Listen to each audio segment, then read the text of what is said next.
Bismillahirrahmanirrahim. Assalamualaikum warahmatullahi wabarakatuh. Halo semuanya, pada video kali ini kita bakal ngebahas mengenai Health and Safety Environment atau yang sering disingkat jadi HSE.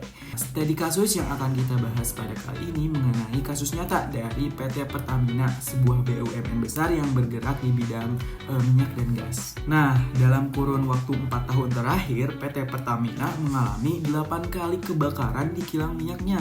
Lokasinya tuh tersebar dari Balikpapan, Dumai, Cilacap, Balongan, sampai Pelumpang. Pertamina itu adalah suatu perusahaan besar, tapi tetap saja insiden semacam ini bisa terjadi jika sistem HSE-nya tidak dijalankan secara konsisten dan disiplin. Nah, sekarang pertanyaannya tuh apa saja bahaya yang seharusnya bisa diantisipasi?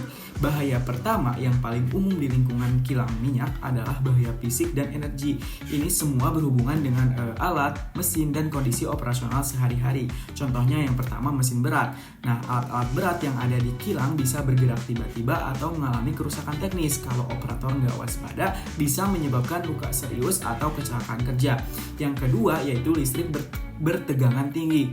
Ada banyak kabel dan peralatan listrik yang digunakan. Kalau instalasi listrik nggak dirawat dengan baik, bisa timbul percikan api atau korsleting, dan di lingkungan yang penuh bahan mudah terbakar, itu sangat berbahaya.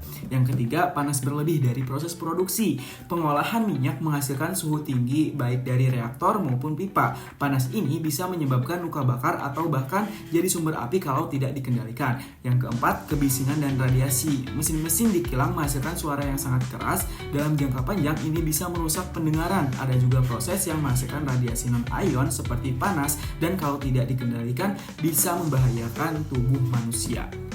Nah, bahaya berikutnya adalah bahaya bahan kimia. Di kilang minyak, hampir semua bahan yang ditangani itu punya resiko tinggi. Yang pertama kayak bahan mudah terbakar. Ini tuh yang paling jelas nih, kayak bensin, solar, LPG, dan minyak mentah juga bisa terbakar hanya dengan percikan kecil.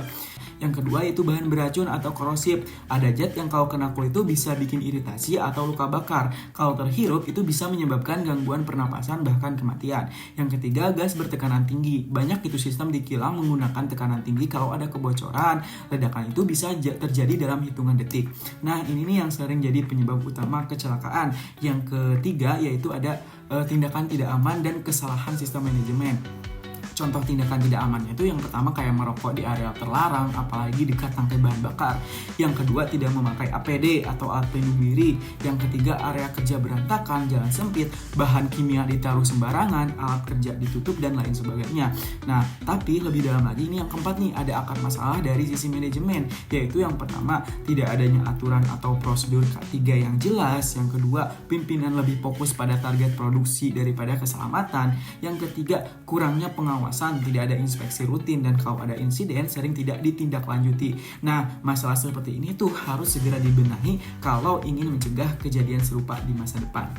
Nah, selanjutnya itu mengenai pengendalian bahaya. Sebenarnya bahaya itu memang nggak bisa dihilangkan 100% ya teman-teman, tapi bisa banget dikendalikan. Nah, cara pengendalian itu ada 4 tingkat. Kita mulai dari yang paling efektif, yaitu eliminasi dan substitusi. Ini tuh merupakan cara yang terbaik buat menghilangkan bahaya dari sumbernya. Contohnya, kalau suatu bahan terlalu berbahaya, ganti dengan bahan yang lebih aman. Atau kalau alat tertentu rawan meledak, mungkin bisa diganti teknologinya. Yang kedua yaitu pengendalian teknik. Nah, ini tuh soal rekayasa alat dan sistem, misalnya kayak pasang detektor kebocoran gas, sistem alarm otomatis, dan ventilasi udara, dan juga alat-alat panas harus diisolasi atau diberi pengaman.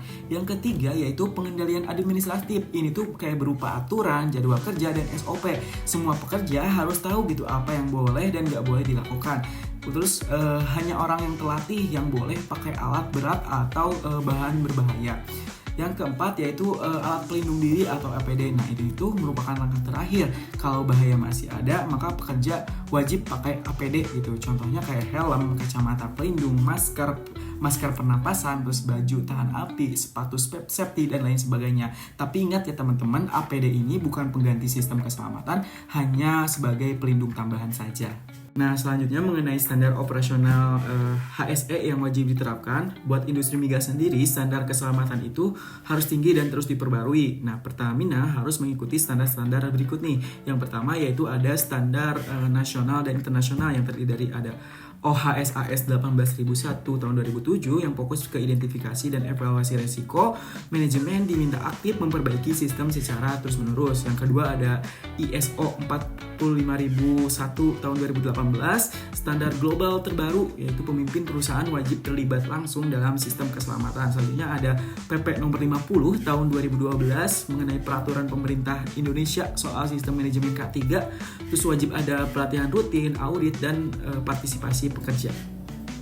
Nah, selanjutnya ada contoh standar di lapangan yang terdiri dari ventilasi harus aktif 24 jam, jalur evakuasi harus jelas dan selalu bersih, peralatan pemadam kebakaran harus dites secara rutin, alat tekanan tinggi harus punya katup pelepas otomatis, APD harus lengkap dan dipakai sesuai jenis pekerjaan, dan tata letak kerja pun harus aman gitu, tidak boleh ada bahan berbahaya ditumpuk sembarangan.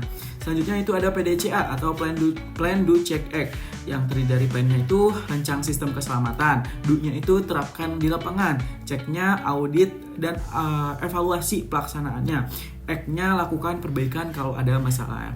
Selanjutnya yaitu ada sertifikasi dan kompetensi. Jadi semua pekerja yang terlibat harus bersertifikasi kayak ahli K3 umum, P2 K3, K3 dan K3 khusus industri minyak dan gas. Di kesimpulannya, HSE itu bukan sekedar formalitas.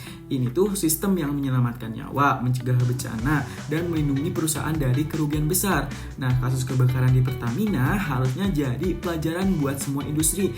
Dengan sistem HSE yang baik, kecelakaan apapun bisa dicegah dan lingkungan kerja bisa jadi tempat yang aman dan produktif. Terima kasih. Wassalamualaikum warahmatullahi wabarakatuh.